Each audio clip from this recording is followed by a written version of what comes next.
producer Schwenzi. Shoe onesie. Hey, everybody. Welcome to the Dynasty Pulse with Greinberg and Biggs. And Schultze is on assignment. We've got a great guest today at Koopa Fiasco, Andrew Cooper, the tight end guru. He is going to be mocking with us. So go ahead and pop some corn or make some brunch or grab the champagne, a mimosa, a French 75, what have you. Some wobbly pop or sparkly beverage, and make a sandwich, some eggs, settle in, and let's get this going. A producer.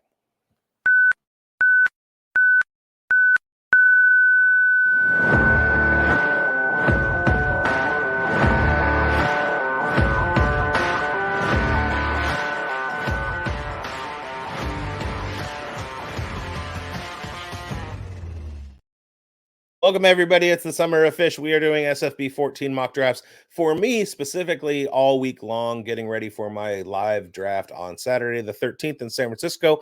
We got Andrew Cooper in the house today. He's going to give you all of his important information in a second. I am under the impression, Andrew, that you are in the Boston live draft, which is the last Fishbowl live draft. It's going to be happening at the gala. Go ahead and give us the date. And also, I was interested to know because if you're in that and it's the last one, that means that you have time to fly out for Saturday, hang out with me and Howard Bender, your boss over at Fantasy Alarm, or call him Patriot, Bo McBrayer. Like, come hang out in San Francisco. I would love to, dude, but I got a wedding. So yeah, unfortunately. Of course, I know what date the Boston live draft is off the top of my head. We'll edit that in, and I'll go like this. All right, edit it in post. Okay, there we go. That's when it'll be. It's the same date as the FSGA, which the FSGA does one conference a year in Vegas, and then the other one they move it around. The summer one this year's in Boston. So not only will it be us local tough guys, Mike Fiala and Bob Gilchrist and the gang, but Scott Fish himself will be there. A bunch of people that are flying out for that weekend just for the conference are going to pop over and hang out with us. So it's going to be a lot of fun, a big to-do. Sal's going to be there from the Podathon wearing his tuxedo T-shirt. So our new friend Sal Lito. Yeah, if you're in the area, come out and hang out. You know, it's going to be a good time raising money for charity, and I'm probably going to win the whole thing. So, there you go. Kind of like I'm going to win the mock draft today. So real quickly before we get started, let's talk about this Scott Fishbowl format. Now, starting last year, Scott decided to create an intense tight end premium. It carries over to this year, and with the nerfing of quarterback passing yards, it kind of enhances that tight end position a little bit more even. Now, I am a huge proponent of your yin and yang tight end drafting. I've explained it on just about every episode because I talk about tight ends a lot and I bring you up every time. And so I've explained it ad nauseum. Typically what you're looking for is the anchor tight end and then the potential breakout. How does that change in this format? Do you go straight bully? Are you looking for 3 tight ends, 4 tight ends? And why is Hunter Henry the biggest sleeper in the draft? That's my boy. I got an article up just on Hunter Henry, not just because I'm a Patriots fan. I try to leave the bias out of it. I have a few tight ends in that range. Honestly, I put up an article every year, just kind of breaking down. The big part of it is really talking about etiquette, right? In my Scott Fishbowl article over on Fantasy Alarm, I talk about the format. I talk about the etiquette, right? There's even been a couple people that already got removed from the Scott Fishbowl for timing out on their picks. So be very careful. 105 in Schultze's division. Be very careful with that. Today we're going to be quick in our mock draft, which is nice. I know not everybody can make picks all the time, but make your picks, right? This format, and here's the thing: people think that with tight end premium, you have to go crazy drafting tight ends. The reality is that it doesn't really move a lot of tight ends, or the value of tight ends that far up, in my opinion. What it really does is it takes the middle to later group, the tight ends 15 to 20, and now all of a sudden they're viable at the flex, right?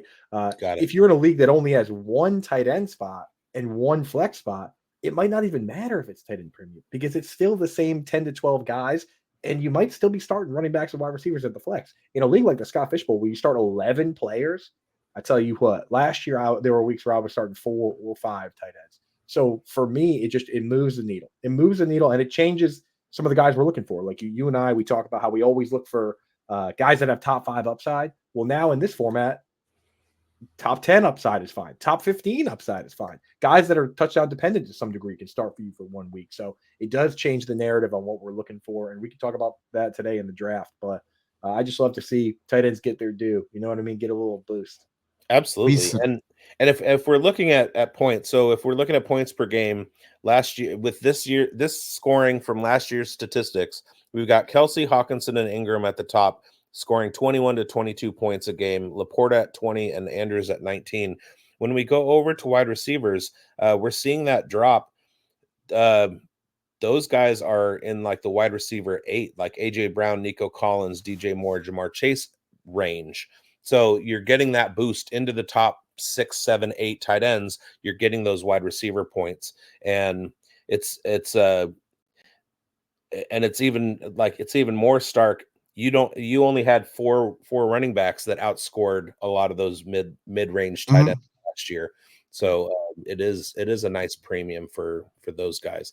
I just wanted to shout out, we do have a celebrity in the chat and in the draft room, and that is Mr. Scampers. He is the MVP of the Fantasy Cares events on YouTube.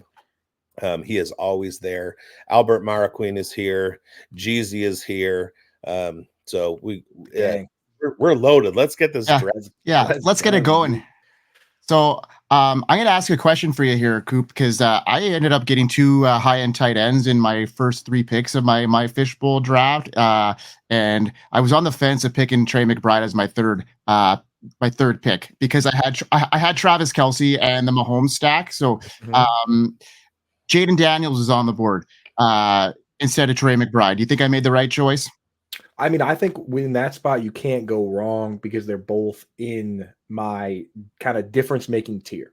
My thought process is this, and it could surprise a couple people that we're already started here. Why is you're on the clock. Why isn't mine showing me on the clock? Let me make my pick. I do want to point out, though, that I am drinking from my cup in which that I purchased at Notre Dame, watching Michael Mayer score a touchdown, and that's in the overlay. Little Michael Mayer love in the overlay. All right, so made my pick. So my thought process is this for these leagues, that no matter, and again, this goes for a lot of these formats, no matter who it is, the good guys will always be good because people forget about the positional scarcity that kind of works in reverse, right? Like, so in your typical leagues, you look at the top tight ends and you say, oh, well, they're not scoring as many points as everybody else, but there's only so many of them that are doing it at a crazy high level that positional scarcity makes these guys really valuable, right? Like Travis Kelce, a tight end in a normal league has never been the number 1 flex player, right? It's always been a running back. It's always been a wide receiver, whether it's Cooper Kupp, whether it's Todd Gurley, right? In a format like this, you have to remember, you still got to start 3 wide receivers, and there's only so many guys that have difference-making upside at that position too. So, ipso facto, the top wide receivers, the CeeDee Lambs and those guys, I see CeeDee Lamb went in the first. He still is a guy that's going to be super valuable based on positional scarcity alone, right? Like this does move some of those guys up, but I think sometimes people can overdo it. I had a long talk with Matt Kelly on the Mind the Mansion about this. So I don't go too crazy. But to answer your question there, I'm happy with either Jaden Daniels or Trey McBride, whichever way you want to go in that situation, man. The truth be told, in a format like this, draft the guy you want to root for and get your guy, right? Yeah. But so if you want to root for Trey McBride, that's the way. I love Jaden Daniels, and I like, the rookie upside and all that stuff. So maybe I go that way. So very interesting stuff. I will add one thing to that goes towards the Trey McBride side of things versus Jaden Daniels, is that if in a format like this where you can only start 2 quarterbacks, there's a huge leverage that can be created by hitting on the CJ Stroud or hitting on the Jordan Love. If you already have 2 quarterbacks and you hit on the late round QB, you still have to put somebody on your bench and you lose some of that leverage. Does that make sense? Yep. So leaving that QB spot open allows you to still benefit from that and create that crazy leverage where because there's no trades, right? And you're not just going to drop somebody to waivers. So I do sometimes kind of like the idea of hero QB, if that makes sense. Yeah, and shout out real quick to our boss over at Player Profiler, Matt Kelly. I've been wrestling with a bunch of different kind of build thoughts in my head. Do I want to go like super heavy running back early? Do I want to grab my quarterbacks early? Do I want to get, you know, a bunch of tight ends, whatever? And kind of where I'm sitting now today, which will probably change by tomorrow. But I think what I'm looking at is I'm going to create my tier list, and then I'm going to identify my guys and grab them all around earlier than they're showing up in the ADP. And I think that's my strategy going into this. I just need to find the guys that I'm comfortable with, that I want to have, and then reach for them. Because I don't have a problem reaching in a fun thing like this, like in the Fishbowl, like reach. It's how I missed out on Deontay Johnson last season. It's how I got Rashid Shaheed, but I'm probably not going to get him this year because of not reaching. So I think this year my number one strategy is just fucking reach. Get your guy. You got to get your guy, because somebody else will take him. And it in something like this where, spoiler alert, you're not going to win. Right. Right. But if you do win, it's that much better to say, here's what I did. I loved these players this year, and I leaned into my takes, and I'm awesome at this. Follow me on Twitter at Koopa Fiasco.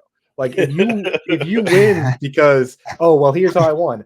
I went to Matthew Berry's website and I looked at ADP and I just kind of took the best available. You know, it's like there's no victory lapping there. Wouldn't it be great to go on the podathon next year as the first guest, with like the winner typically does, and say, hey, I won and I did it my way, and everyone else can eat it, right? So go out and get your guys, have some fun with it, right?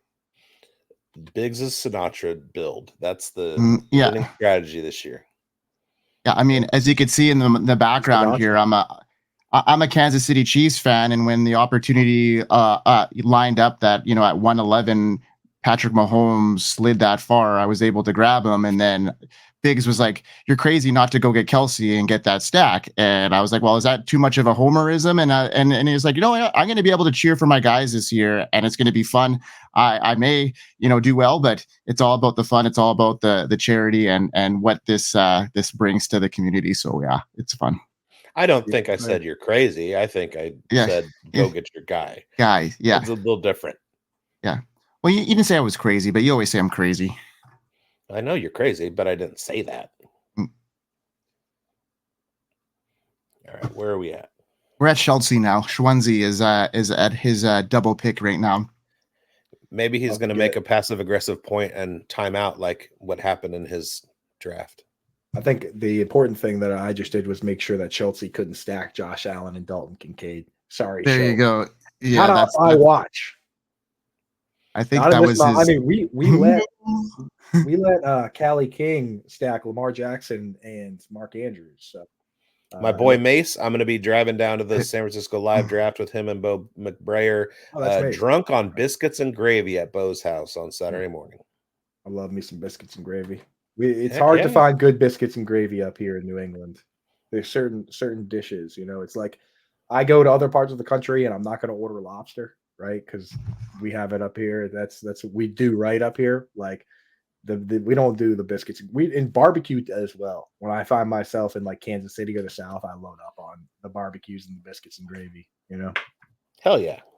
All right, we got a little mini run on tight ends. Oh shit, it's my turn already. I'm looking at my draft board and the third round reversal. It'll get you. I was watching the wrong spot. So with this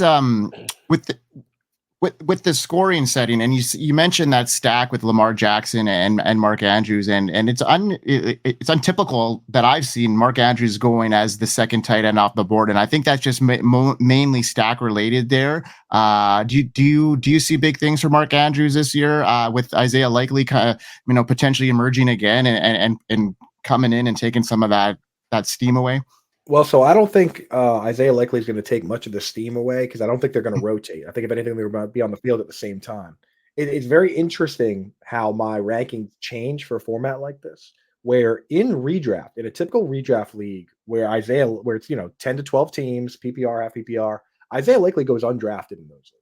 Nobody's drafting the tight ends, even the tight end 15 or 16, right? Like he's going off the board like tight end 20, right? No one's going to draft Isaiah Likely. So for me, Mark Andrews, especially in a league with Fab, is my tight end 1. And I got to make my pick here real quick. So let me do that.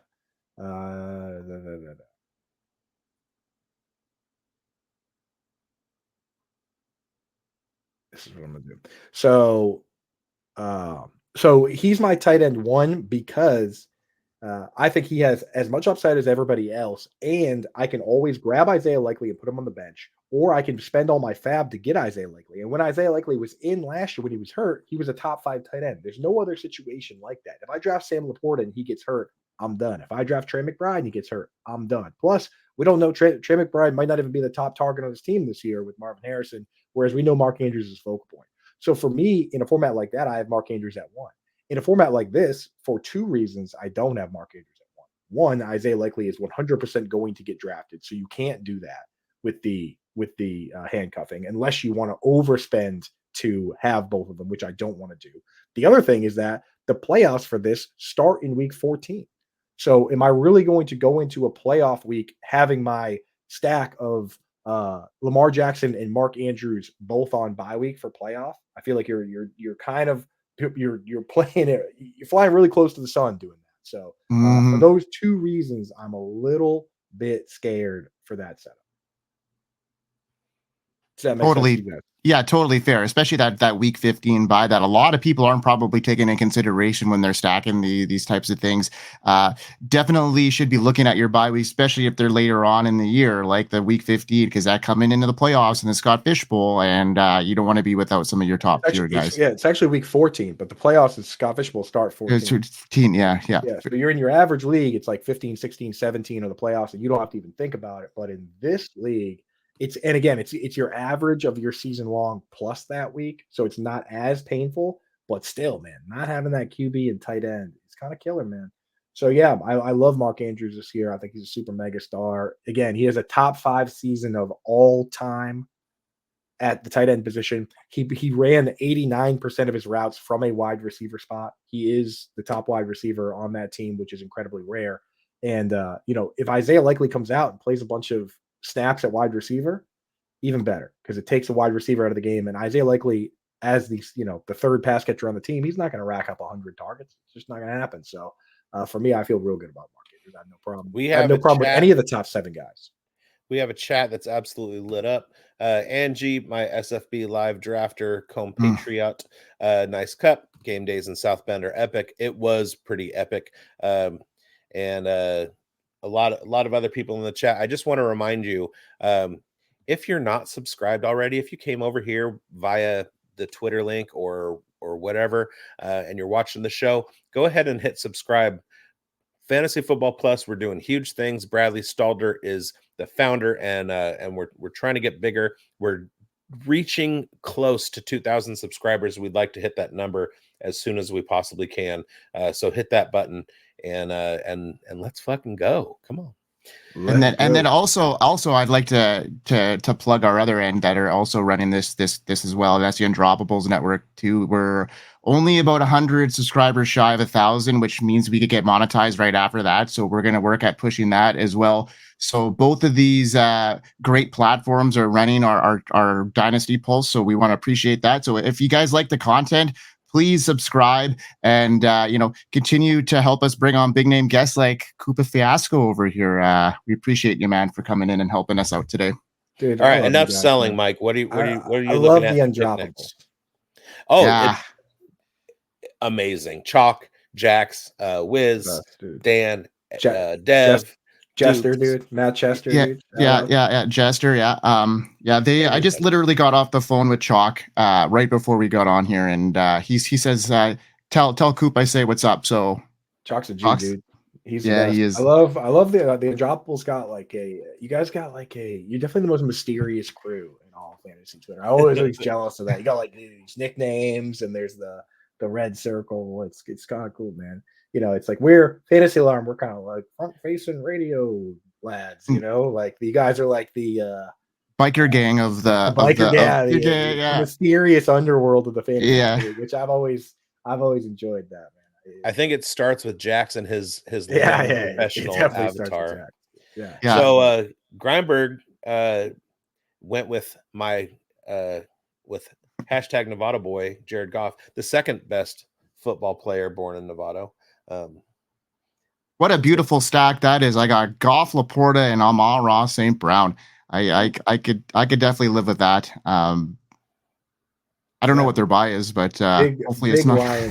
Big Lions fan. I think it's like 5 or 6. There's a bunch of good quarterbacks in that group that like week 5 and 6. So you got to be real careful with like Mahomes and Tua have the same buy, and they have terrible schedules down the stretch. So it's there's some tough pairings out there. You got to keep an eye on. Again, this is, it's hard in a regular league to think about playoffs, and it's not nearly as important because you're only beating 11 other teams. In this, you got to beat 1 billion, right? So like you got to hit huge in those last couple weeks really to push it. That's why it's kind of like the best ball. Some of the best ball stuff comes back into play where you really care about the schedule, you really care about stacking and all that. But again, you also need to start 11 guys. So I see a lot of people when they're making their picks and their teams, they kind of go off the rails picking crazy upside picks and stuff. And I will say, we do want to go big, but make sure you got enough guys to field the lineup, because once the injuries start, once the bye weeks start, it gets pretty ugly. And there were definitely days last year where I really wish I really could have used like a Tyler Boyd or something just to plug into my lineup and know I have somebody who's actually played, Agreed. And the thing too is like it's so important. We mentioned these playoff weeks, but if you can manage to get into the playoffs with a higher average score, that really helps boost that up as well. So if you can manage to like space out your bye weeks a little bit better and not have to take a big hit in 1 week, your average will be a little bit better. And I know that, my team last year got really good as the second half came on, but just with the earlier part of the season, I just couldn't make it into the semifinals because I just didn't start with enough points headed in when some of these other teams were putting up monster weeks as well. So, it's a matter of just consistency, but also knowing those matchups come playoff time. And that's a really good call. Yeah, you got to have that information, man. And again, I'm just picking right now. The first couple rounds, I kind of played it like, okay, I know I have a good idea from looking around at some draft boards, looking at some ADP. When I need to get my guys. So like I knew Dalton Kincaid, obviously, with the Josh Allen guy picking after me, if I wanted him, I had to get him. So I took him, right? I took Jaden Daniels. And I'll tell you, with Jaden Daniels, this is a little study I did this offseason. I took every quarterback, right? And I set it to a minimum 16 games. So played essentially a full season, right? And I started setting the barrier on carries to see where like the limit was for QB1s. And what I found was that essentially every quarterback that played 16 games and carried the ball 90 times, of those guys over the last 20 years, only one didn't finish as a QB1. There's only that one. Number 90 again. 90 is the number. It's 90 receptions for tight ends, 90 carries for your quarterback. The one that didn't was 2014 Colin Kaepernick. Every other quarterback that played 16 or more games and carried the ball 90 times was a QB1 in fantasy football. And we're talking guys like Vince Young made the list. Just like some there's a year that who is the quarterback that got his lung punctured for the Chargers? I don't know why his name is escaping me. Tyrod Taylor. Taylor's on the list. Like if you're willing to run, it's very difficult for you not. If you've really won 5 times a game, it's very difficult for you not to be QB1. That's why I look at Jaden Daniels and the fact that he ran the ball 186 times in a college season. And I say, if this guy's willing, if he starts enough games and he's willing to run, it's going to be hard for him not to be QB1. I mean, Justin Fields is pretty terrible at throwing the ball, and he was QB1 pretty much every season there. So for me, I look at Jaden Daniels, and I'm not nearly as scared of him as other people are because I think he's going to be willing to run. All right, I'm very angry with the analysts who are jumping on the Zamir White train and dropping articles this morning because they have just bumped his ADP up 3 rounds in this. I'm mad now. It happens, man. It happened with like we were on Rashid Shaheed, and I see it's like now Dwayne McFarland is saying stuff, and Matt Harmon just yesterday. I retweeted it because I'm a big Harmon fan, but like once Harmon's in and he starts posting those like the little arrows going everywhere, the green arrows, yeah, then it's ADP over. goes up like 2 rounds. Yeah, Dude, so it's yeah. over. Good team name, Harmon's Green Arrows. Harmon's Green Arrows, dude, yeah. I want as many of those green arrows in your team as possible. But once he starts tweeting about those guys, like you got to find a new sleeper. So talk to us about Zamir White, though. I'd love to hear some why you're so steamed up on him. So number one, I paid a little bit closer attention than most because I'm a Raiders fan. But last year, when Josh Jacobs went out and Zamir started getting the carries, it was during Antonio Pierce's reign as interim head coach. He averaged about 21 yards per carry, or 21 carries per game. Sorry, this coffee is he was averaging about 20 to 21 carries per game, about 3 to 4 targets per game. That puts him in the receptions put him in like the 50 to 60 catches range, which is where Josh Jacobs was.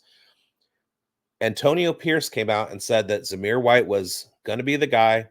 They're going to be running the ball as often as possible.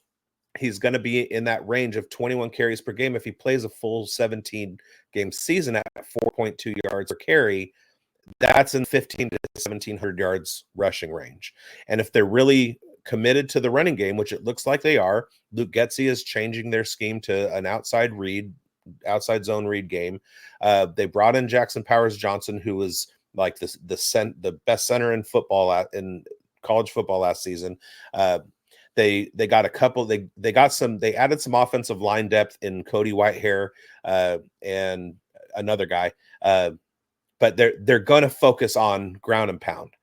Zamir White is going to be the guy for now, and if he can sustain the entire season, he's going to be within the top 10 of running backs. He will have the touchdown, the positive touchdown regression if they're giving him those goal line carries. He's big enough. He's athletic enough. I see a huge year coming from him. Can we talk about how great of an offensive lineman named Jackson Powers Johnson is? It's pretty damn good. Right? Incredible, dude. And it was especially if the opponent is full of Johnsons on the D line, that'll be perfect. I love a good lineman name. Give me Jackson Powers Johnson. Give me Juice Scruggs. Give me Creed Humphrey. Right? Creed. Like, Love Creed. Creed Humphrey. You see the picture of him? It's like that guy, he's blowing snot bubbles on Sunday. Those are the guys you want. Right? You know what I mean? You don't want these softy boys with the soft. You can't have a guy on a line that's like Tanner. Like you need these guys with the serious names. Well, don't forget the greatest offensive lineman name of all time, Barkevius Mingo. Oh, perfect, dude. Perfect, dude. That is the 101 of football player name. I hate when a player doesn't live up to how good his name is, right? Like Tank Bigsby. Tank Bigsby is such a good one, dude. Some of the guys, the names doesn't match up. Like Lil Jordan Humphrey is like he's like 6'5". Like yeah, 6'5", he's huge. He's not little at all, right? Like Colt McCoy is the classic. Like that's the 101 quarterback name ever, and he didn't pan out. Colt all McCoy. Right, this is the problem. I am kicked out of the draft room. Get him. Hey, who wants in? I was talking to Ryan McDowell the other day, and guess how many people are on the wait list for the Scott Fishbowl. Ready to take your shot if you time out. 35,000. He didn't give me an exact number, but it is over 20,000 people. I was going to say, yeah. So, I mean, if you time out, dude, there are people chomping at the bit to get in here, man. I just got back in. Got 20 seconds, Biggs. 20 seconds. Deontay, there you go. You reached on your guy, just like you mentioned. Targets. Storm Johnson. Darquez Denard. Storm Johnson, great name, dude. We'll kick return for the Jaguars. That's a good one. We've got I took so again in this. Sometimes I will take players that I don't take in other formats, and one of those guys is Malik Neighbors, right? So I look at Malik Neighbors where he's going and the quarterback situation and all that, and in like my big hometown league with a $350 buy-in, I'm probably not going to do that. But in a league like this, I spend more time asking why not than why, right? Where it's like, especially with the later round picks, it's like you go through and you look at some of these tight ends and like we talked about Hunter Henry, the cat's out of the bag there. Like, who's going to lead that team in targets? Why can't it be Hunter Henry, right? So I look at Malik Neighbors and it's like, he's the best wide receiver on the team from day one. What if he's just incredible? Everyone's been saying this whole time that he's incredible. They drafted him in the first round. What if he's just flat out incredible? And in a league like this, where if he's just okay, I lose. If he's bad, I lose. If he's good, I lose. Why not take a stab on guys that could be incredible? So that's my thought process with the Malik Neighbors pick. They're in this, but again, if this was a 12 of us drafting with even $200 buy-in, I probably don't make that pick. So I have Greg Kellogg on the chat and Sleeper. He said he talked to Scott last week, and there was over 42,500 registrations for the Scott Fishbowl. So, I mean, if you think of only 3,000, just over 3,000 get in. So there's a waiting list of upwards of close to 40,000 now. So that's insane. Let's call it just under 4,000 get in. It's crazy. Yeah. My wife, I was telling her I was doing the show. I was like, yeah, I'm doing a mock draft with some of my friends for Scott Fishbowl. And she turned to me, oh, Chris Godwin just got taken my heart. All right, I'm out of here, guys. Thanks for having me. There is another. Wait. Let's get him back. Come on, invite him back. All right, I'll stay. But I didn't. I'm a big Chris Godwin guy. But I was saying that I said that to my wife. I was like, I'm doing a mock draft, Scott Fishbowl, and she's like, remember how excited you were that first year you got in? And I thought back, and I was telling everybody that would listen. And I'm like, do you know what the Scott Fishbowl is? They're like, no. And I was like, well, it's this big tournament, and I'm in it. You know what I mean? I was so excited, man. And still every year when the invite comes, I see it, and I'm like, hell yeah. Well, that's the thing. Why is this guy taking pictures, selfies outside of Papa Murphy's of all places? Like, we have one in all of Winnipeg, and I was outside taking pictures, selfies to go along with my Scott Fishbowl draft division. So yeah, it was quite a big deal for me last year. Biggs, that's you the thing too, about man. it is when you get in, it's so exciting, and then it doesn't. That excitement carries over. You're just as excited the next year. And and you brought up a good point, telling everybody who listen, etc. For those of you who are in your first year, go tell everybody. The difference between year one and year two is that in year one, you find out all the people that don't give a shit. And so you won't be as excited to tell them next year, but you'll be as excited as you were. So the excitement doesn't change. It's the number of people that you're actually going to talk to about it that's going to change. Right. And Greg Kellogg makes a good point in the chat. Greg, get in the YouTube chat. He's in the mock draft chat. I'm like, get in the YouTube chat and chat with us. So put your comments on the screen. But he makes a great point. Go out and do the satellites, right? You're still raising money for a good cause. Go do the one on, the one on Underdog. You're helping raise money. You get to draft with this format. You get to be part of the community. And I'll tell you this, when push comes to shove and some of the tiebreakers for getting into this league are being decided, some of the important things are, how many years in a row did you sign up?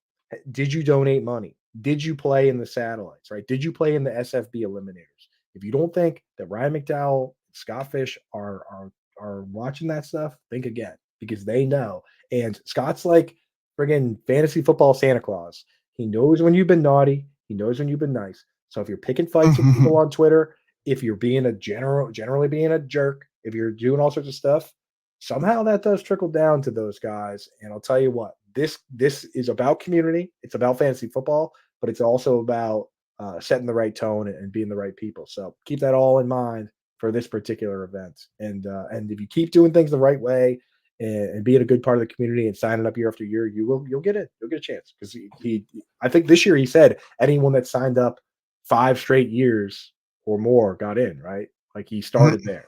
So sign up, start there, and then just be a good person and see what happens.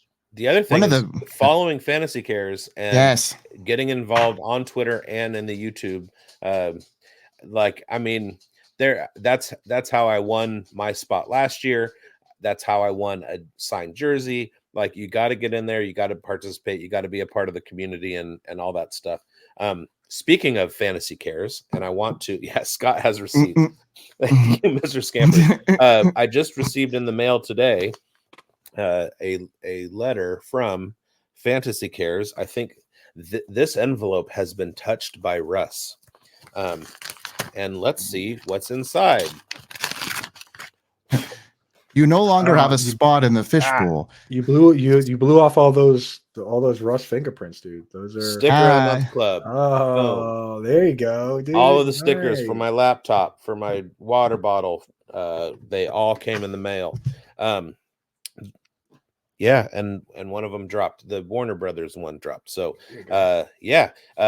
super slick packaging with index cards. Appreciate it. Appreciate you guys. There's one in there, and that is the Blockbuster one. So go to fantasycares.org, sign up for the Sticker of the Month Club. You get, for a certain amount, you get one sticker. For a certain amount, you get 2 stickers. And for a certain amount, you get all 4 stickers that are going to be released every month. I think it's $10. I mean, come on, that's not much at all. Worth it. Absolutely. And it goes to charity. Limited edition stuff there. Yeah, I'll tell you what. This year, I was lucky enough to be invited to go on the Boston trip to Toys R Us to pick out the toys, and it's insane how many toys you can get, and not just because it's not just about the big toys and Nerf guns and stuff, even just the smaller toys and getting a ton of Matchbox cars and things like that. Like, it's insane how many toys you can buy with $15,000, and this whole tournament raises a ton of money. That inspired going on that trip and actually seeing that inspired me to do a Reddit contest this year where we raised $5,000. So shout out to Reddit for getting involved with the Scott Fishbowl this year. A lot more Redditors are in the Scott Fishbowl than ever, and there's a lot of sharp cats over there. So maybe they could take it down, bring the trophy back to the Orange Alien. But just a great thing, Ben. Just a great thing, and any chance you have to retweet or like or promote it, I would do it. Yeah. Well, let's talk about this draft. Let's get into some names. Let's get a scroll real quick from Mr. Nobody's gonna ask me why I was so upset that Chris Godwin got picked. Yeah, why were you upset at Chris? It's because he's moving back to the slot. He's going to have that opportunity. Baker Mayfield's got that big deal now. A lot of things going his way, I think. Is that why? I just like him. Yeah. I think he's good. I think he's good at football. Now, the big thing is going back to the slot. So the year before last, he played 9. So actually, the last 2 years, he's played 900 snaps in each year around that. The year before last, he played 600 snaps in the slot, only 300 out wide. And then they switched up the way they were using him last year. He played 600 snaps out wide, 300 in the slot. Now, Liam Cohen's coming over, who worked with the Rams, worked with Cooper Kupp, and he says he's going back into the slot. And that doesn't mean that he's going to be like Tyler Boyd and play the slot and then just come out of the game for 2 wide receiver sets. He's going to play the slot for the most snaps he can, and then he's going to play on the outside for those 2 wide receiver sets. And that's the setup that's given us the biggest years of fantasy football in modern history, right? The number 1 fantasy football season of all time is Cooper Kupp, and that year he ran the 4th most routes of any player from the slot, and then he ran like 200 out wide, right? Over 430 PPR points. The second best season of all time is Jerry Rice, so not modern. The third best was last year. CeeDee Lamb had the 3rd best season all time. And guess what? Last year, CeeDee Lamb ran the 4th most routes of any player from the slot. That's the best setup for fantasy football. I got an article that came out yesterday on that. It's on my timeline at Koopa Fiasco. You can check that out, talking about the best roles for fantasy. But that role where you're in the slot and then move outside, that's what CeeDee Lamb does. It's what Garrett Wilson does. It's what Keenan Allen does, Cooper Kupp does, and it's what Chris Godwin's going to do this year. So I'm fired up for him. I'm pretty disappointed I didn't get him. Okay, well, let me I'm going to reach with my next pick, and I'm going to give you some salve for your burn, and we'll talk about another player, a Buccaneer, in fact, who can line up at every spot. He lined up at the X at Washington. He lined up at the Y in Washington. He lined up in the slot at Washington, and he was supposed to completely destroy the 2023 season, and he got hurt. He got hurt. So he's under the radar. And he got drafted under the other two guys that he was running with in Washington. Yeah. And he's been talked up in camp about the fact that he's incredibly smart and he can play at any spot on the field. And he is the wide receiver 3 in Tampa. And if anything happens to Godwin, those targets are going to Jalen McMillan. 100%. I'm loving it. And as a Patriots fan, I'm a little worried with Jalen Polk in that he did Jalen Polk did have his best season. He did have his. Sorry, I got to make my pick. I'm on the clock. Jalen Polk did have his best games when Jalen McMillan was hurt, right? And the Patriots reached for him higher than pretty much anyone had him. And I always worry with certain setups, right? Like when Joe Kelly went to the Panthers and then they reached a little bit on Terrace Marshall, I wondered, is this an unbiased situation where this guy is a really good player and his coach is like, caping up for him and that's why he ended up there? Or did they reach based on familiarity? And the Patriots wide receiver coach actually coached at Washington. And then they turn around and draft Jalen Polk. So on one hand, for fantasy, it's like, okay, that should mean that he gets a lot of opportunity.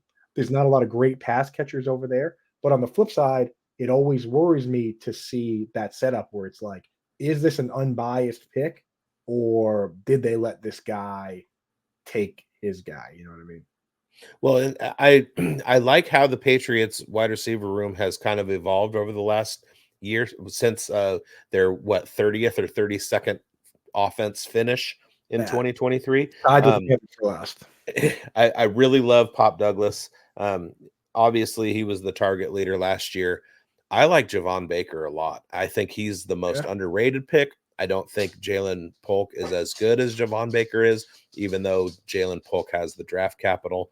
And I would love to see big things out of that Patriots wide receiver room.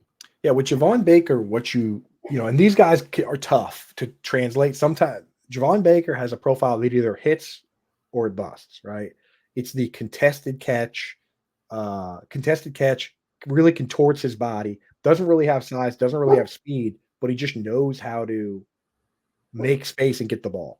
And when that busts, because they can't really translate it to the NFL, it's bad. But when it hits, that's how you get these guys that are just like insanely sure-handed NFL players that have a whole bag of tricks, right? You look at DeAndre Hopkins, not that big, not that fast. But what does he do? He boxes you out. He tricks you, right? And then he has ridiculous hands. Larry Fitz, Keenan Allen. Keenan Allen's not fast. Keenan Allen's slow. But like slot guy that can line up anywhere. And he catches everything, right? And that's Javon Baker. We're hoping Javon Baker will be. A guy like Rashid Rice was that kind of guy as well, and he didn't really even use contested catches that much last year. Those guys can take a little bit of time to develop because it's hard to learn all the tricks of the trade and make those plays without separation. But that's the kind of guy Javon Baker seems to me. So I'm fully with you. Really exciting player. And at one point he was at Alabama. It's just when you're at Alabama and they have all these guys, right? The Devonta Smiths of the world and all these guys, sometimes you got to transfer to, where'd he go? Transfer to UCF or one of those ones? Yeah. I'm trying to remember. Yeah. So, yeah. And I was going to hop in real quick and address Mace's question. Could Bo Nix finish with 90 rushes? I'm not, he very well could. No. I'm not real high on Bo Nix, but I tell you somebody that absolutely could finish with 90 plus rushes, and that's Drake May. Yeah. Oh my God. Sure. More Patriots love coming from this Raider fan. We love them. Hey, look, Greg Kellogg made his way to the YouTube chat. What's up, dude? Yeah. Thanks for popping over. What a guy. And Mr. Scampers coming in with, knew I should have pulled the trigger on Hunter Henry. Well, number one, you're drafting with Mr. Cooper, and Hunter Henry's not going to fall too far. Number two, the secret's out. People are talking about Hunter Henry already. He doesn't have the competition that he did in the last year. He also doesn't have the quarterback play that he had last year. So look for the Woo Pig Suey legend. Doesn't have I'll throw a third one in there. Doesn't have the competition. Doesn't have the quarterback. And also, if you had to guess, fellas, how many tight end screens do you think the Patriots called last year? Just throw the number out. It's actually less than one. Less than one. There were 2 teams in the NFL that did not call a single tight end screen on the season. It was the Patriots and the Dolphins, because you're not going to throw a tight end screen to Durham Smythe. That's a waste of play. The Patriots and the Dolphins did not call a single tight end screen. Alex Van Pelt with the Browns, they called the second most tight end screens behind only Doug Peterson, who's like obsessed with it. So if you bring that playbook over, and of course, he's not David Njoku, so maybe he doesn't get 21 like Njoku got, but just a couple more of those automatic designed plays, right? You take a guy who's very good in man-to-man in Hunter Henry. The Hunter has always been able to find the hen house in the red zone. And then now you throw a couple extra manufactured receptions on there. I don't know. Hunter Henry could finally be the guy that we've always wanted to be. So jot that down. Okay. I mean, he's been that guy before. Yeah. Hasn't he? Didn't he have a couple years in he had one San season. Diego? He had one season in San Diego where he was, and I say San Diego because it was that long ago, where he was on pace for over 900 yards and like 8 touchdowns, but he got hurt. He was on pace for like 75 receptions, 900 yards, and like 8 touchdowns, which is all we can ask for in this world. But he got hurt that year, and injuries have been a problem with him. And, but he's just one of those guys that in this format, even last year in this format, I didn't have him last year, but when you think of how crazy it is to start 11 guys every week, and there's all the bye weeks and injuries, and it's tight end premium, even last year I would have been okay throwing Henry in there because he can score at any week. The fact that he scored 6 touchdowns on a team that threw 16 last year is a miracle. So I'm excited to see what he can do with this new offense and a new quarterback. And you should be too. So talk to me a little bit about the pick that went just before you and Tyler Conklin. No competition really in the New York Jets tight end room, and he's got Aaron Rodgers, tight end maker, back. What do you think about Conklin this year? Yeah, so again, this format opens up the range of guys we're interested in. For me, I prefer guys that I can pencil in as a top 2 target on the team, right? And for Conklin, the problem you run into is because we bring up Conklin and people always say to me, "Oh, Mike Williams is going to get hurt," right? And I say, who cares? Because Mike Williams might not be a top 2 target on the team. The top 2 targets on this team are Garrett Wilson and they're Breece Hall, right? Breece Hall last year got 90 targets, right? Coming off a torn ACL. And Breece Hall led the league in running back screens with 30. And the running back that led the league in screens the year before that was Aaron Jones, catching them from Aaron Rodgers. And the guy that led the league in running back screens the year before that was Aaron Jones again. So we know that they're gonna throw a ton of screens. 30 screens is 2 automatic catches a game. That's why I love Breece Hall in PPR. Yep. But it's a great format for the player. But it's just like I have him penciled as a 4th target on the team behind Garrett Wilson, Mike Williams, and Breece Hall. If you think that Tyler Conklin is good enough to command 90 targets or potentially get 10 plus touchdowns, but again, I don't like banking on touchdowns because even that year, think about that year with Robert Tonyan, where he had 11 touchdowns and was a top 5 tight end in fantasy championship week. You know what happened?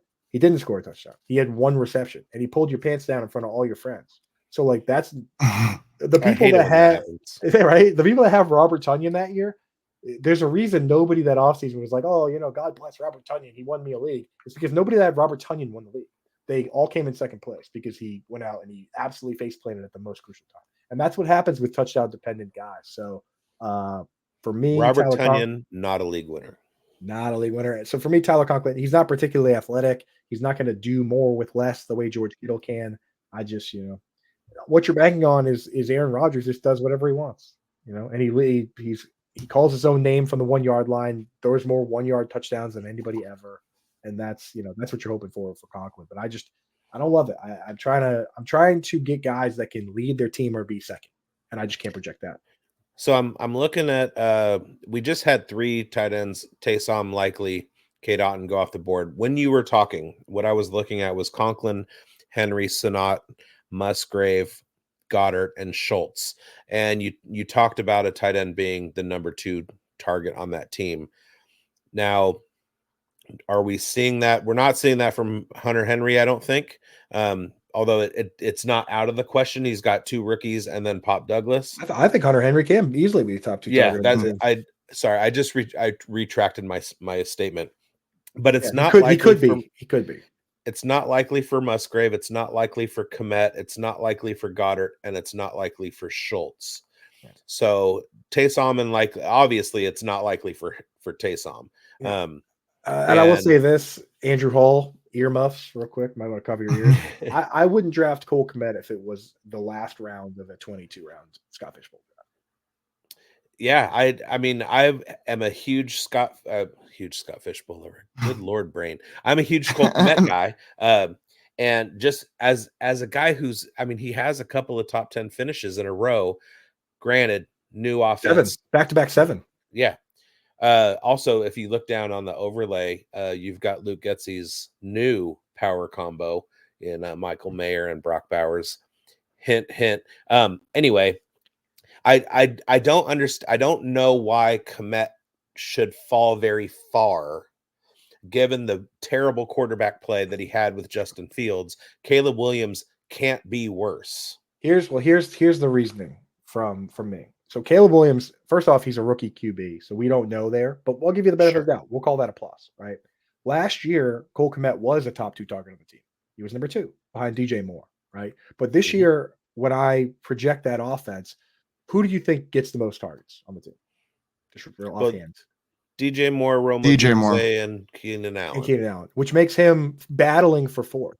Now, here's the other problem, is that Shane Waldron, since he's been part of offenses since 2017, has never had a tight end play more than 75% of snaps. If any tight end plays, if Cole Kmet plays more than 75% of the snaps this year, it'll be the first time ever for Shane Waldron, because he likes to rotate tight ends. That's going back to 2017 when he was the tight end coach for the Rams.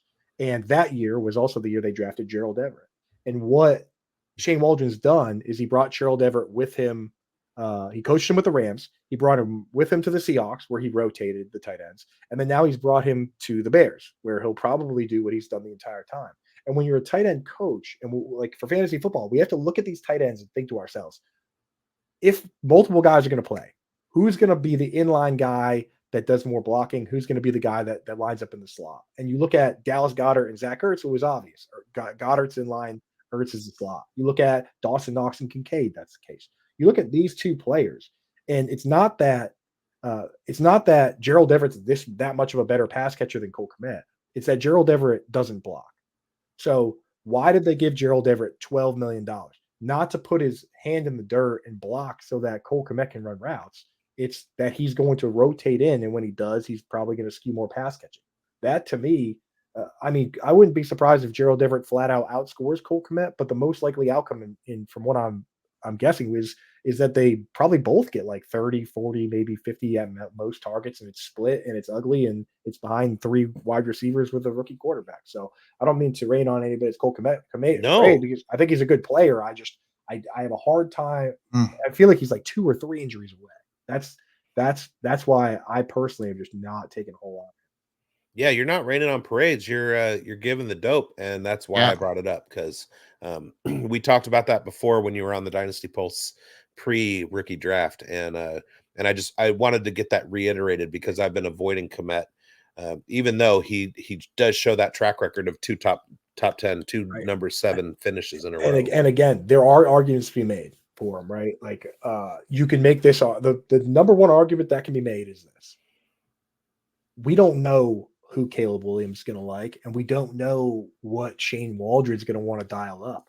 What if it turns out that Caleb Williams, in all of his rookiness, is not great at pushing the ball down the field, and when it comes to 3rd downs, they go to the bread and butter, and it's just a lot of Cole Kmet. I mean, it's entirely possible there would be a lot of disappointed fantasy gamers that drafted DJ Moore and all these and Rome Odunze as well, but it's entirely possible. It's just I try and paint the picture of what I think is the most likely outcome. You know what I mean? Sure. So. And we got Greg checking in with rookie QBs don't generally support multiple receivers, and that's true. Yeah. Typically what they do with a rookie quarterback, if they're starting week 1, is they cut off half the field, and they say, do your first 2 reads, then get rid of it or run. And so it might be a while before Caleb Williams has the full offense. And I'll tell you this, that to Greg's point, no quarterback really is heavily supporting 3 pass catchers. I mean, last year, according to Pro Football Focus, no team had 3 wide receivers or 3. If you take all the tight ends and wide receivers and running backs and put them in one bucket, no team had 3 players get 100 targets. Same for the year before. No team had 3 players get 100 targets. The best third pass catcher in fantasy last year, the best 2 were Gabe Davis, who was third behind Diggs in terms of fantasy points on the season.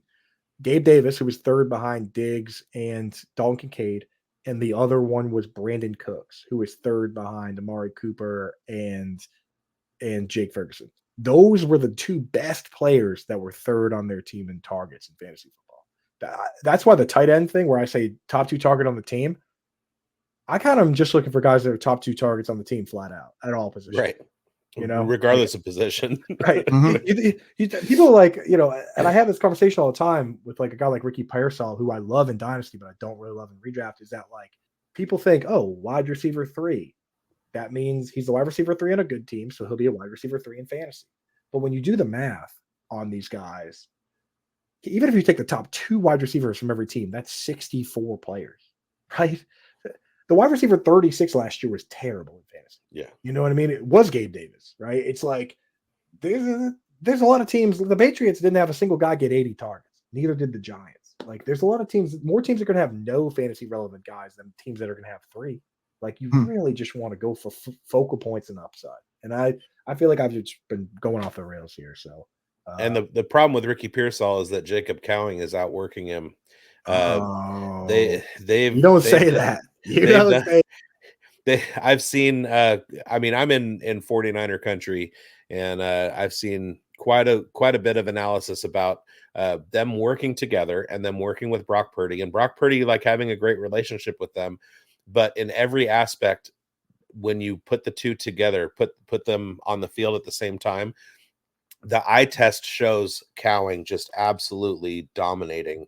And Pearsall seems to be a little bit behind. There's a lot of extra movement and inefficiency in his agility, and Cowing has it down. And it looks like Cowing at some point might start outplaying Pearsall. Yeah, I'm hearing he's struggling with his route running as well, Pearsall, and Cowan is just really dialed in and sharp there. So that's what I heard as of this morning. And Jason talked to me about that on the Wake and Take. Oh, that's even new. That's even new. That's breaking. Yeah, but he made that really cool one-handed catch at Florida. Did you guys factor that in? Was that an Anthony Richardson throw? I just want to make sure that that's being factored into the analysis here. I will say there's a famous fantasy analyst. His name's like JJ something or other. It starts with a Z. He actually really likes Jacob Cowing from what I've seen. So anytime that guy's in on players, you got to keep an eye out. So Tank Dell Jr. He's got such comparison to Tank Dell, the size, the speed. He's actually a bit faster. Like that, from what I think, he ran a quicker 40 time, and he was coming off an injury too. So keep your eye on Jacob Cowing, especially if he can make his way into that 49er lineup. If he, with that Ayuk situation elevating now, we saw some, he had footage of the Commanders practice yesterday from what I saw, which is pretty intense to be able to get that. So it's looking like a split up potentially with Ayuk and the 49ers. What do you hear on your end there, Biggs? Wait a minute, you guys. I want to point this out. Hell hath frozen over. Mace Riney just took Jake Moody. Wow. Crazy things are happening. Round of applause. And that is just dripping sarcasm. Because Mace showed up at scampers at the SFB live draft last season wearing a Michigan Moody jersey. So there it is, dude. Yeah. Please remove Scampers. Mods, remove Scampers from the draft. Scampers, you're out. You're out. Get him out. Get him out of my sight. Well, I am looking real quick. I did a best ball with J Bell, Kluge, Lucane, and why did I think that? Oh, maybe it was a different person. Never mind. Strike that. Strike that, Your Honor. Strike it from the record. You can't say that.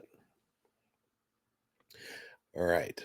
And okay. So talk to us about Juwan, because my rookie sleeper Dallin Holker looks to be ready to um completely take over that Saints tight end room with the injury to Juwan Johnson.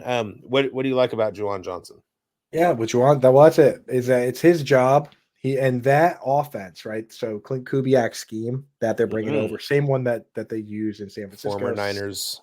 That's it. San Francisco, Miami, Houston. The big thing is that they use a fullback, right? So it highly consolidates the targets when you use the fullback, when you use these blocking tight ends like Foster Moreau. Like, for instance, the 49ers last year used Kyle Juszczyk for nearly 50% of the snaps, and they used Charlie Warner, the blocking tight end, for near like 29% of the snaps. Like, they played a combined 80% of the snaps, and between them, they got 20 targets. Charlie Warner had 3, right? And I guess Juszczyk also got 5 carries. But when you do that, when you have these guys on the field that are not soaking up targets, it really consolidates the touches. The top guys on the 49ers, McCaffrey, Kittle, Ayuk, and Debo, got 80% of the touches between them, right? Compared to like the Patriots, where the top guys on that team didn't even cross 50%, right? So when you have that happen, and you have the fullback and you have the blocking tight end, that's how you get situations like the Dolphins, right? With Durham Smythe and Alec Ingold and the Texans, right? So I'm looking at this Saints team, and they immediately signed 2 fullbacks, right? They signed Xander Horvath and Adam Prentice, and they went and drafted a left tackle in the first round, which is the same thing that the Dolphins did, getting Teron Armstead. Like, I think they're going to do that, and that's why I like Olave, I like Shaheed, and then I like whoever the tight end's going to be. And Kamara and Kendre Miller. So it's like, if Juwan Johnson gets back healthy, great. If it's Dalian Holker as a rookie who isn't particularly athletic, but he's got hands like glue, I'll go for him. If it's Jesper Horsted, we'll start him in DFS. I don't care Former who it Raider is. legend. There's an opportunity there. Somebody asked me who the Saints should sign, and I said the one most similar to Juwan Johnson is Jesper Horsted. So they were probably following my Reddit account. They were probably poking around there, and they made that decision. But whoever it is, right? So Dalian Holker, great. I mean, I wish he was a little faster, but I mean, Zach Ertz isn't fast, but what he does is get open and catch everything. So Holker is about as athletic as Derek Carr, Jared Goff, Aiden O'Connell. Speaking of Aiden O'Connell, he is the Raiders starter. Not to piss on your we'll Gardner see. Minshew parade, but Aiden O'Connell is going to be the starter this year. Right. I can also draft Aiden O'Connell if I feel like it. Yeah. Oh, of course. I was giving you a tip. If we can get a scroll, I think it's more fun if it's Aiden O'Connell, but I think it's my prediction is Minshew. Yeah, he's not in line yet. Money talks with those situations. Sure, that happens. But who talks even louder is Devontae Adams. So yes. if I really truly believe that if Antonio Pierce, being the player's coach he is, like, if Devontae Adams plays 2 games with Minshew and he says, then that's what's going to happen. Right? Yeah, unfortunately, along those lines, Devontae Adams loves Aiden O'Connell, and there a lot of stuff out of the mini camp was the defensive backs reacting to, holy shit, who is this guy? He's not the same guy that we saw last year. Right. O'Connell did a lot of offseason work and came back stronger. He's been throwing dots, and Antonio Pierce loves him too. So everything from my side, and go ahead and watch, tune in Tuesday nights at 8 p.m. Pacific for the Uncovered Raiders show that I do. And he's been O'Connell's been working out with Alex Guerrero, I saw. So a little bit of there you go. TB12 magic. TB12 guy. Yeah. They said that he switched his number to 12. They asked him about it, and he said it's not because of Tom Brady. It's because it was out of respect for Derek Carr. That 4 is Derek Carr's number. He didn't want it last year, and he doesn't want it this year. So he just took 12. JMD just fucking gave it to him because he's an asshole. Right. That's such a jerk move. But like, yeah. What a So shithead. yeah. So Out like of town on that's a rail. Get the fuck out of here. yeah. I mean, you love to see it though. You want to see these guys working with the people that have had success in the past. Oh, I love that Hayden Hurst pick by Scampers, man. Scampers is killing me. I'm Hayden Hurst. I've been hearing great things about him from everybody over there. That he's essentially the in practice, he caught seven targets his first practice out there, was kind of a leader of the group out there. And I don't believe in Donald Parham or Will Disley. I love my guy Stone Smart, but I could see a world where Hayden Hurst is the top pass catching Stay tight end on that smart. team. Stone Cold Smart, baby. OG. And we Greinberg and I drafted him before Jax got a chance to in our Omega League. Yeah. But talk to us about Mace's 18th round pick. Surprised that he's going as far back as 18 and Colby Parkinson, because opportunity is king. And what do you see out of the LAR room? Let me make my pick real quick. Sure. We'll stay here. And then we'll talk about that stuff. What player were we talking about? Colby Parkinson. Yeah, so I've got Parkinson's disease. Colby Parkinson. Yeah, let's cut that. But oh, sorry. So strike that. Just got picked. Musin Muhammad. Muhammad, he's still bouncing around. There you go. Moose Muhammad. Apparently, there's a couple of them. Musa Muhammad had a wide receiver. Oh, you took Lauby already. Fucker. Yeah, so Colby Parkinson, I'll tell you, he was a victim of the Shane Waldron tight end rotation. That's what went on there. And it's funny because I talked about this with Matt Kelly on the Mind of Mansion, that like when Shane Waldron left, they looked around and they were like, what are all these why do we have all these tight ends? Like let's clean this mess up that Shane left, right? And they let Will Disley leave and they let Colby Parkinson leave and they bring in Grubbs and they say we're going to use 3 wide receivers, our good 3 wide receivers, and 1 tight end instead of using a bunch of tight ends, making Jackson Smith and Jigba sit out a bunch of times, right? So that's what they did over there. Well, I mean, Colby Parkinson is in a spot now where potentially, if he earns that gig and Tyler Higbee doesn't come back to do anything, and Davis Allen is kind of just a big slow goon. If he earns that gig, then there might not be a huge difference from what you get out of Cade Otton or even honestly Dallas Goedert. I mean, what is Dallas Goedert? He's the obvious third pass catcher behind 2 stud pass catchers in AJ Brown and Devonta Smith.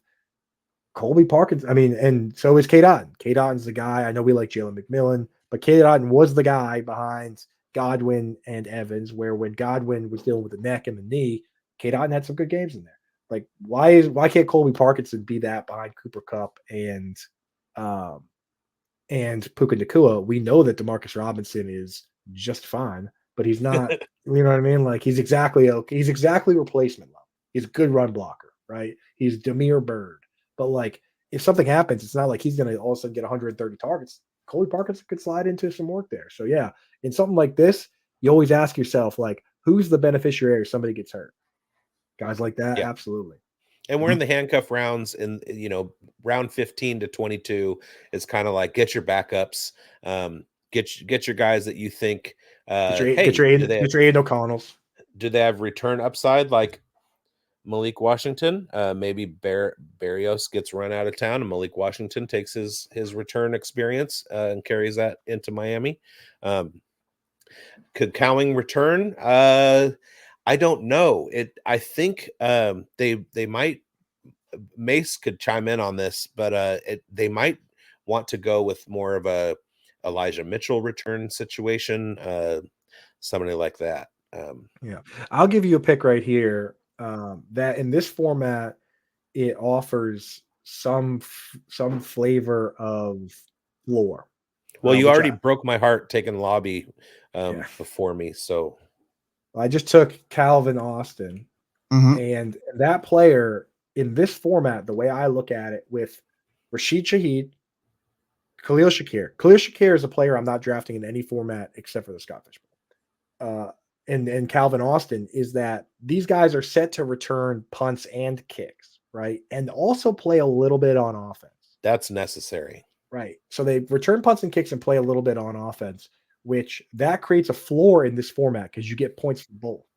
If it turns out that they're the next big thing, and Khalil Shakir is an every down player now, or Rashid Shaheed is the Debo Samuel for Clint Kubiak, or Calvin Austin just beats out Roman Wilson and whoever to be the wide receiver too, and they get taken off punts and kick returns because they're too important, well, then great, even better, right? So it's like you get a little bit of a floor there because they're either going to be doing the special teams or they're going to be too good to do special teams. Right. So I don't mind taking Shakir, Austin, and I know people are so pumped on Shakir.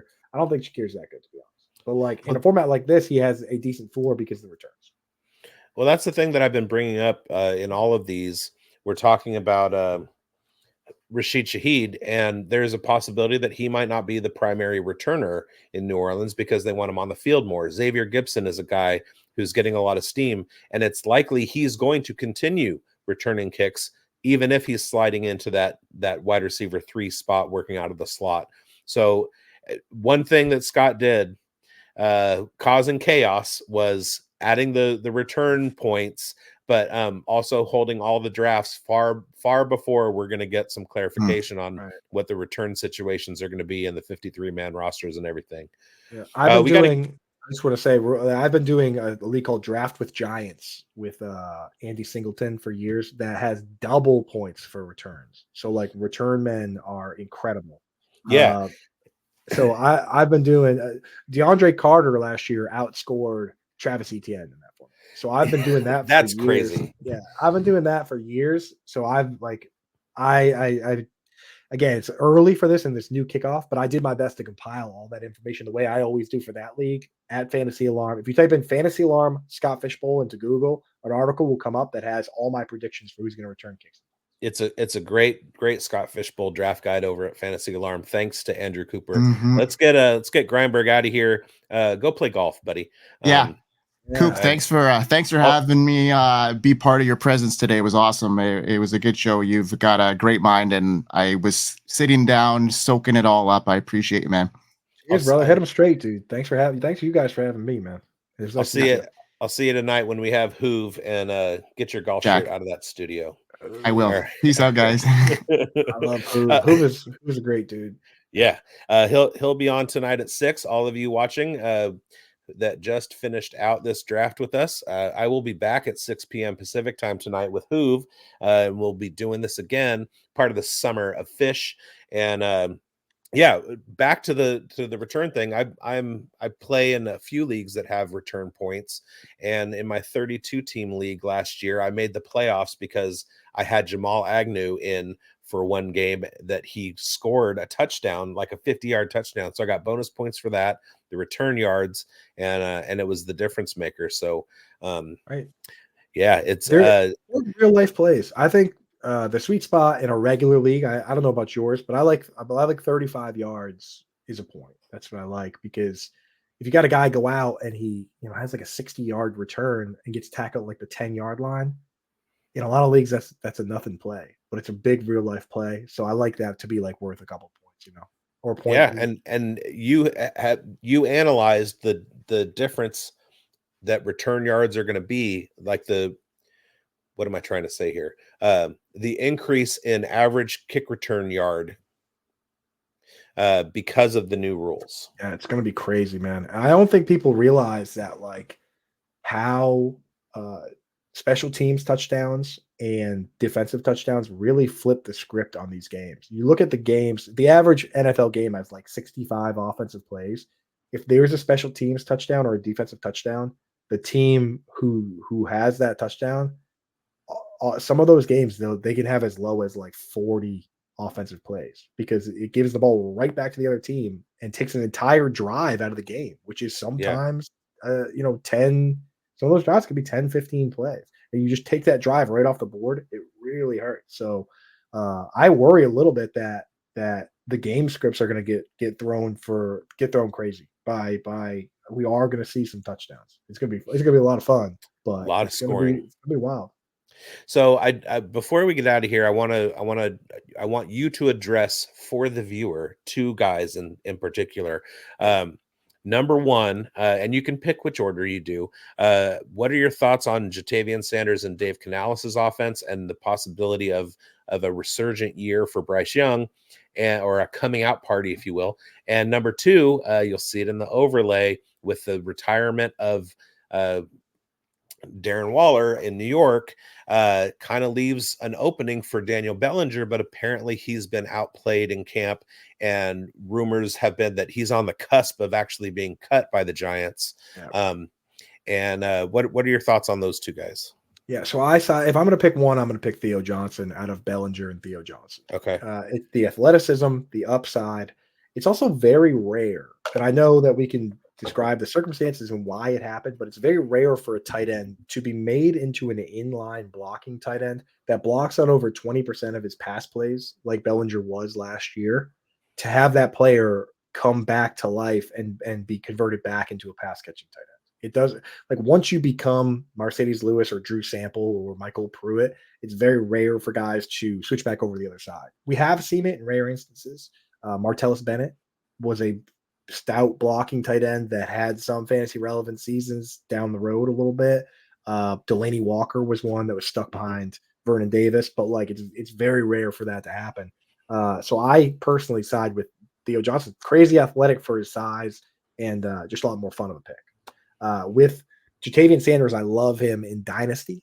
My comparable players for him would be upside. Because nobody ever picks like boring players. So my upside comparable players are Hunter Henry and Zach Ertz, where not particularly fast, which Sanders isn't, but great route runners in short area. They can win versus man-to-man, and they have great hands where Jatavian Sanders didn't drop a single pass last year on 67 targets, right? And I think he's the best pass catcher on the team in that tight end room. I apologize to Tommy Tremble and Ian Thomas and the gang, but I think Jatavian Sanders is the best guy right away. The problem is Adam Thielen is still a guy that gets targets, and Deontay Johnson's averaged 9 targets a game over the last 4 years. So if Deontay Johnson's just Deontay Johnson, it's going to be tough for anybody else to be fair, because he's just such a vacuum of targets. But I mean, we'll have to see, and I do like Bryce Young bounce back. I love what they did. I don't care as much, honestly, about bringing in Deontay Johnson and all that. I love that they went and spent $150 million on 2 guards, Robert Hunt and Damian Lewis. That was the formula for Drew Brees. The Saints always had good guards because they had a shorter quarterback, and I think that that's what the Panthers are going to try and do now. So it's no more excuses for Bryce Young now, though. We can give him excuses for last year. Moving forward, he's got a better line. He's got better weapons. No more excuses. This is the year for Bryce Young. Got to see it. All right, that's sounds like a Sam Darnold slam, but so sometimes it takes guys a few years to get going, and hopefully Canales can be the key to unlock that. Geno Smith did it. Geno Smith came back. There have been a ton, dating all the way back to Rich Gannon, who was a career backup for almost 9, 10, 11 years, and then was an MVP quarterback. How old was Steve Young when he started? 30? He was older, but he was anointed because he was starter good, just sitting behind Montana. So I mean, he was a franchise quarterback in Tampa in the USFL and everything, and the 49ers zagged when they were like, we're going to take this starting guy and just sit him. He's already ready. So many years, dude. It's crazy. I'm not a Niner fan. And there was something about Joe Montana's face I didn't like. And Steve Young is one of my favorite players of all time. So I wanted him to. And then in 94, when he actually came out, he led one of the most efficient offenses I've ever seen. They scored at will. Like if they didn't score a touchdown, it was because they didn't want to almost. And you saw that in that Super Bowl. They were like, what should we play here? And Rice was like, let's throw a touchdown. And they threw a touchdown. I mean, it's funny though. It does work like that. That winning the game is not just about scoring points, or otherwise Kellen Moore would be much better coordinator.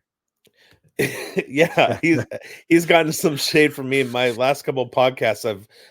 People have brought up Kellen Moore, and I've said, yeah, he took all the rings he won in Dallas and with the Chargers to Philadelphia. So Kellen Moore makes for very tired defenses, I will say. Yeah. On both sides of the ball, the defenses are very tired. So, both teams. Very tired. Well, Andrew, thank you once again for coming on the show. Love to have you. This will drop at some point on the Undroppables when somebody migrates it over there, and everybody at the Undroppables can check out this content. Once again, remind the folks where they can find you on Twitter, and go ahead and like, subscribe, hit the bell, all that stuff. Find me at Big Boned FFB on Twitter, and let the people know where you're at, Andrew, and then say goodbye for us. Yeah, my stuff's at Fantasy Alarm. You can find me on Twitter at Koopa Fiasco, letter A Fiasco. But this show more about the Scott Fishbowl. Get involved however you can. Donate. Do a satellite league. Sign up. Retweet some stuff. Do whatever you can, right, to get involved.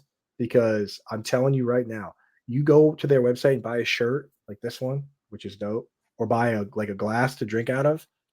You're actually not paying somebody for a shirt. What you're doing is you're buying a toy for a kid that might not otherwise have one. No joke. That's what you're doing, and you get a shirt too, which is crazy. But that money goes to charity. That you're literally kids that might not have something for Christmas. You are giving that to them. So get involved. It's one of the best things that this community does. This community does a lot of bad things, and we argue and we beat each other up and we quote tweet. Not each a lot. Other. Not me. Just I mean, you. I will argue though. I argue for sure, and I'll get on Reddit. And blah, blah, blah, blah. But this is one of the things we do right. We do well. So get involved. It's very cool. Scott Fishbowl. All right, you heard it. Go ahead and rewatch the show if you're just coming in, and thank you, Andrew, for coming on. The rest of you, I hope you win.